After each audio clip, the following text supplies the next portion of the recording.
Welcome to the Aerospace Industries Association Year-End Review and Forecast, because not only is this AIA's 91st anniversary, but it's also the 46th year, 46, that we've been doing this. I see John Douglas, my predecessor over here. John, you did at least 10 of these, I'll bet, right? So they all add up over time. And we're very proud of the opportunity to step back with you and take a look at our industry and provide what we can in terms of a status report on where we are, and also give you our view as to what the future holds. So thank you again for all of you joining us today. And like Mary Claire, I do want to thank our uniformed military who have joined us today, and all those men and women all over the world who are serving our country. We greatly appreciate everything they do to keep us safe. And on behalf of AIA and all the industry in this audience, simply want to say a hearty thank you. It is a great turnout today, too. And I know that's one of the reasons that you all come, because it's a terrific time at the end of the year to get together with colleagues and friends and compare notes. We also know that you have a lot of things this time of year that compete for your attendance. So we do appreciate your coming. And I have to say that we hope we give you enough to chew on that you can come away with more than just a decent meal. I also want to take a moment to thank the Communications Council, and certainly Alexis Allen, Bill Chadwick, Ann Ward, who did all the work on the numbers you're about to see, because there is a great deal of work that goes into this. Now perhaps, or perhaps not, you've heard this story before. Many years ago, 2 salesmen were sent by an American shoe manufacturer to a developing country to investigate the market potential and report back. First salesman spent some time roaming around the country, telegraphed his boss, "I've looked all over this place. No potential here. Nobody wears shoes." Second salesman also spent days roaming around the country and reported back, "Boss, the potential here is endless. Nobody wears shoes." So what's the lesson? It's simply that the same set of facts, interpreted in different ways, matter a great deal. Or one party can certainly see the situation's problems and disadvantages, the other, the opportunities, the benefits, the old glass half full or half empty. Of course, these days, there's a government official always there who's going to say, "Boy, that glass looks twice as big as it needs to be." And then there's a chief executive, OEM perhaps, who says, "That glass is undervalued by half its potential." So we're always between those kinds of viewpoints. But having some fun on this, it's in service to a serious point, because it's all about what happens when you see things narrowly and not as they might be. This is true of aerospace and defense these days in spades, because our impact on American life is not always well understood by the American public. Many of you who've covered us here, I think, know that well. Industry has proven to be the bedrock of the U.S. economic and national security, and nowhere more so than in aerospace and defense. During the uncertainty and the tumult of the global recession, aerospace and defense has continued to post solid results, leading all manufacturers, and I do mean all, in trade surplus and really providing a sense of stability in the midst of what has been a chaotic economic circumstance. Now look, there's no doubt there's been some tough sledding, and there's going to be some tough sledding ahead. But we have a good product, and we can't be shy about stressing the importance of that product to the economic well-being of the United States. This is the time for our industry to be understood as truly essential to the well-being of us all. I appreciate the fact there's no getting around some hard facts. Downward pressure on the defense budget and a bulky recovery has led to some sleepless nights, and there'll be some in the future for all of us. After all, DOD's funding is 48% of the federal discretionary spending, making it the biggest target out there. But efforts to cut the defense budget and eliminate programs risk greater economic turmoil and certainly the prospect of undermining our national security. We're not talking about a fat cat here. Consolidation over time has resulted in the aerospace and defense industry with the top 5 companies combined having an overall revenue that's about half that of one company, Walmart. While we support the overall goals of DoD's efficiency initiative, we're engaged in an opportunity to, in fact, advance those goals. The inappropriate translation of those goals into policy and regulation is a concern. And wholesale cuts advocated by various anti-deficit groups out there, and we're as much for deficit elimination as anybody, but some of those ideas are dangerous. As a result, AIA will mount a campaign that educates and informs the public of the industry's significance in American life and to our economic vitality. It's important to remember that industrial base and workforce issues are interlinked, and they're a part of continuing prosperity. If we don't sustain the investment in our industrial base, opportunities for good jobs are going to dwindle. Foreign military sales will contract if we're forced to close production lines. The pipeline of future talent dries up. Companies are going to be unable to pursue new opportunities, further accelerating the decline of our industrial base and threatening America's global leadership. The defense industrial base is one of our nation's greatest strategic assets. It's also the linchpin when you consider job one for our industry, and that's preserving our national security. Now, certainly, the new Congress presents challenges in this regard. There's going to be great sentiment out there supporting budget cuts to defense and to other industry mainstays. There also is likely to be legislative gridlock that forces the Obama administration to look to regulation to accomplish the goals that can't be achieved through legislation. The industry is going to have to be vigilant about how Congress and the administration react in this new atmosphere. We're confident that our industry can emerge from this economic and political uncertainty stronger than ever before. It wasn't so long ago, and I'm talking 2008 here, when the situation looked far bleaker than it does now. Manufacturing firms globally were hit hard and suffered considerable damage, and all indications were at that point that the aerospace industry was going to be battered as well. But a funny thing happened on the way to doomsday. Aerospace continued to grow. The rate of growth may have slowed, but our industry held its own while other manufacturers declined. Other manufacturers were very hurt. So, with confidence, I say to you, look at all those folks without shoes. There are golden opportunities out there. We just have to be focused on them. The numbers support our view that we've survived a tough road, and we're reassured by the outlook that's looking in front of us. As I take you through the figures and the forecast, you'll see overall that the prognosis for the industry is better now than it appeared a few months ago. Better now, frankly, than our own forecast had it a way back, and than a lot of analysts.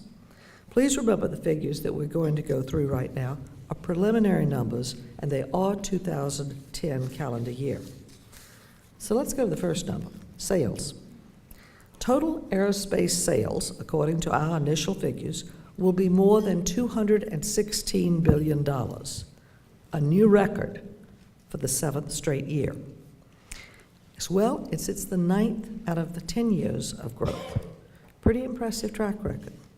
The positive growth is much better than what AIA and many other analysts predicted just a few months ago. While civil sales have slipped, the decline was more than offset by the strong growth of military aircraft sales.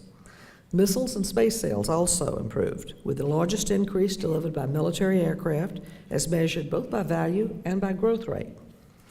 Unfortunately, civil aircraft sales dropped nearly 6% in 2010 to $48.2 billion.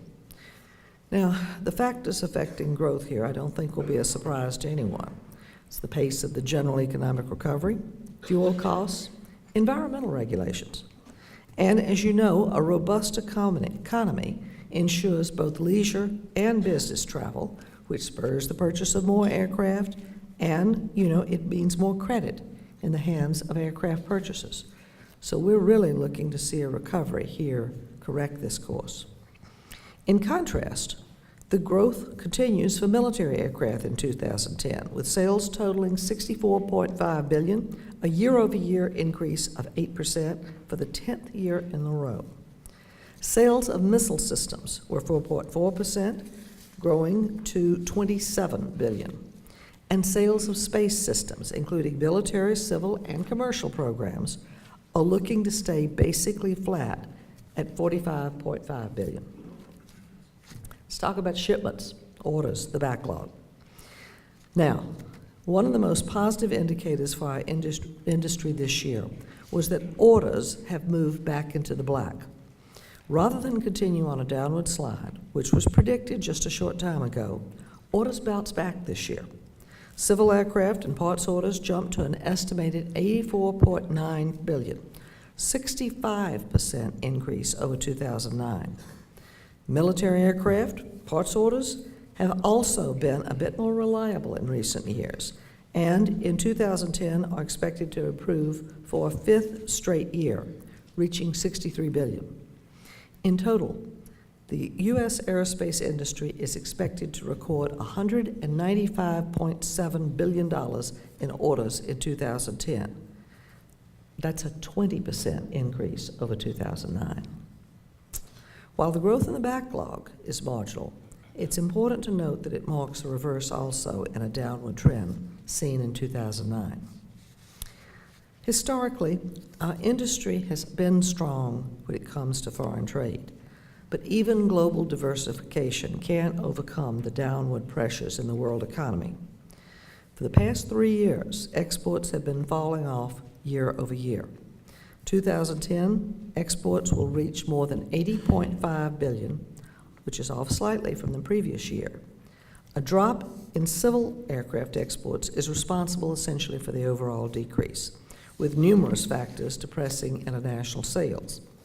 But falling civil sales were countered by what I think we see as a surprisingly strong increase in U.S. exports of military aerospace products. Looked at in this context, we had sky-high exports in 2007. So even with a slight drop of late, exports in 2010 are still 40% higher looked at over the last 10 years. The net result is the U.S. aerospace foreign trade surplus will be posted at around $53.3 billion, a 5% drop as compared to last year's figure of $56 billion.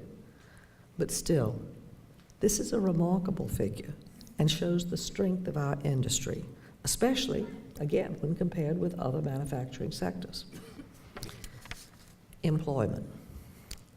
Jobs and employment are, of course, a main focus as we slowly emerge from the recession. Given that aerospace employment is closely tied to production and sales, it's not surprising that employment did decline in 2009. The job loss continued this year, declining about 3% from last year to 624,000 workers. Still, we think aerospace employment may be leveling off as it registered its first positive quarter-over-quarter change in 2 years. And this was the third quarter of 2010 when we added 1,400 jobs, new jobs. Look, losing jobs is never good. But when viewed in the context of the overall business environment, our workforce is really holding its own. Now, let's talk about the forecast. Let's turn to next year. Overall, industry sales are expected to once again show strong growth rates earlier than what was forecast just a few months ago. There are always variables that can shift the winds in favor or in opposition. And my trusty crystal ball says that there's going to be some of both. But given the global reach of our industry, and you've been hearing that global international word a lot, It appears that the odds of a strong recovery, earlier than expected, are rapidly improving. Our forecast for 2011 indicates that there's some bumpy weather, yet breaks in the clouds. AIA expects aerospace sales to top $219 billion next year, a modest increase, but nonetheless an increase. Now, forecasting is about as predictable as handicapping the horses. And guys, I'll tell you, I've never been very good at that one. But, you know, we've done some serious handicapping here, and I think we've got good reasons for these numbers. One of the bright lights we see on the horizon is a rebound in civil sales with an increase to $50 billion. Still short of the pre-recession 2007 levels, but it's on the right trajectory. As the financial crisis subsides, global market trends and overall economic conditions may increase aircraft sales, particularly in the area of single-aisle aircraft. Asia will be the predominant driver of this, we think, as indigenous low-cost carriers there in those markets expand service to really entire continents of new customers, people who are really new to air travel. So the pie itself is actually expanding. Sales of twin-aisle, long-range planes are likely to improve in this region as well, because the airlines there are going to be launching an increasingly long-range nonstop service.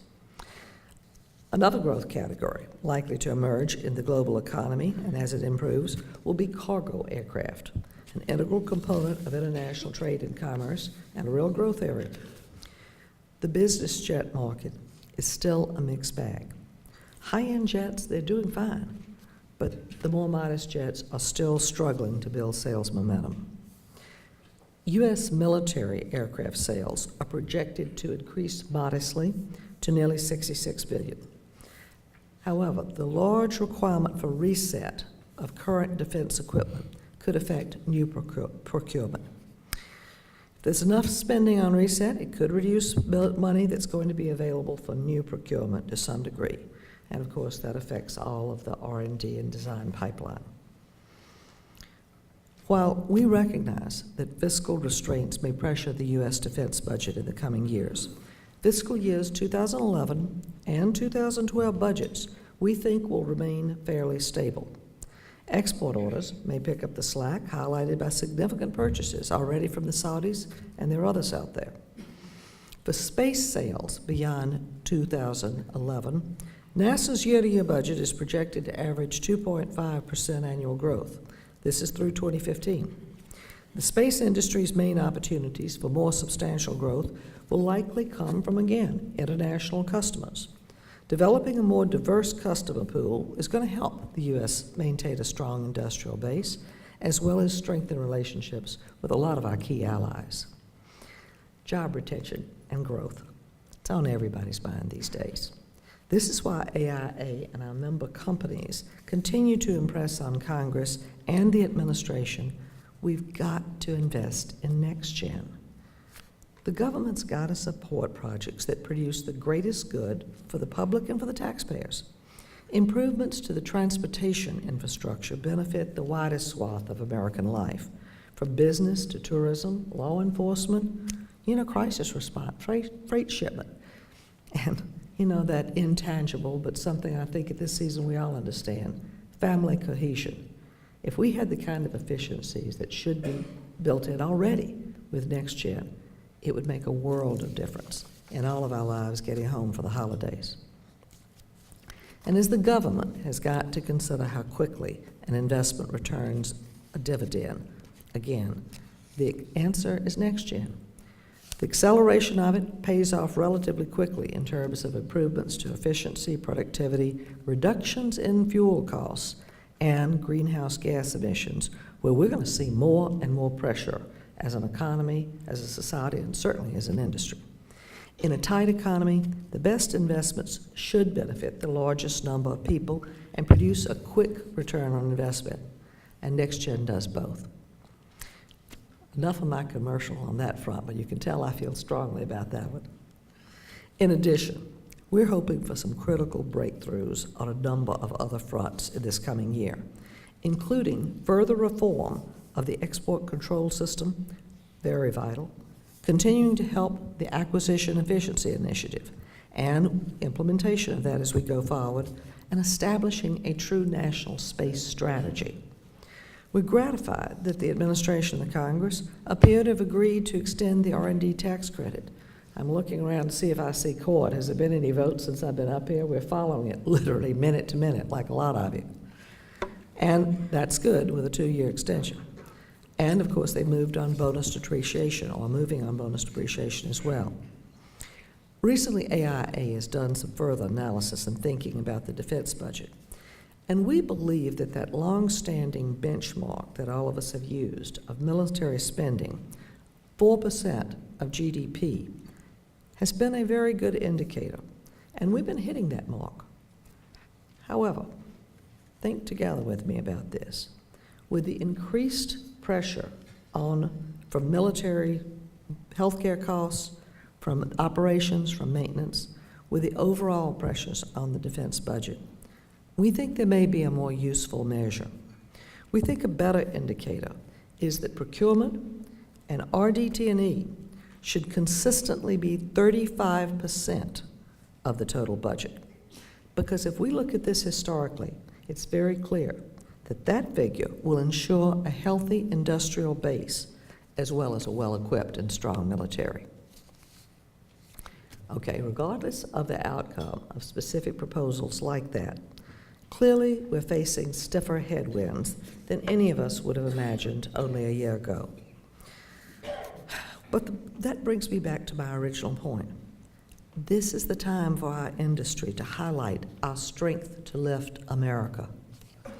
The aerospace and defense industry relies on more than 800,000 workers throughout the United States.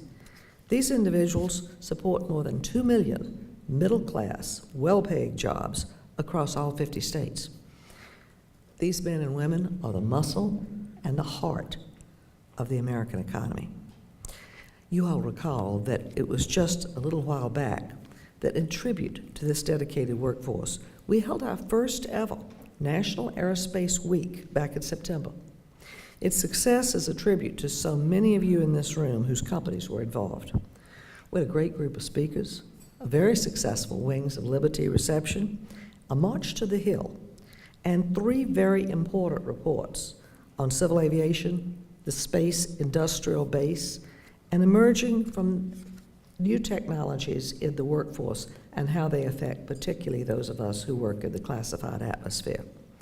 Perhaps most gratifying to all of us was the participation of companies all around the country in a line organization that held events, large and small, celebrating our aerospace workers. Florida, Colorado, Pennsylvania, even as far out as Hawaii. So look, my thanks for that. Let's do more of it.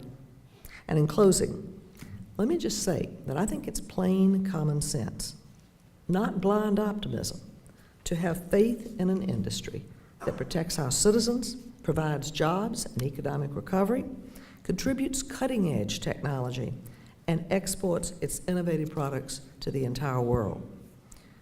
We're not selling shoes, but we're producing something our country needs. So let's be very proud of that and all that our industry stands for. Thank you very much.